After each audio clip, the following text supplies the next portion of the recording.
A part of that plan, of course, is to induce the gradual surrender of American sovereignty, piece by piece and step by step, to various international organizations, of which the United Nations is the outstanding but far from the only example.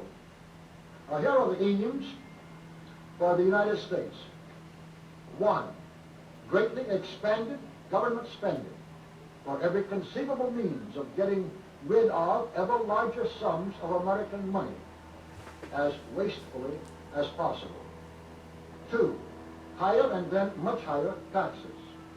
3. An increasingly unbalanced budget despite the higher taxes. 4. Wild inflation of our currency. 5.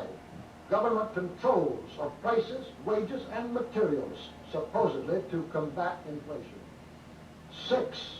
Greatly increased socialistic controls over every operation of our economy and every activity of our daily lives. This is to be accompanied, naturally and automatically, by a correspondingly huge increase in the size of our bureaucracy and in both the cost and reach of our domestic government. 7. Far more centralization of power in Washington and the practical elimination of our state lines. There is a many-faceted drive at work to have our state lines eventually mean no more within the nation than our county lines do now within the states. 8. The steady advance of federal aid to and control over our educational system, leading to complete federalization of our public education. 9.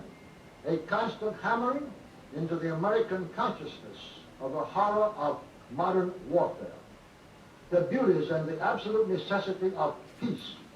Peace always on communist terms, of course. And 10, the consequent willingness of the American people to allow the steps of appeasement by our government which amount to a piecemeal surrender of the rest of the free world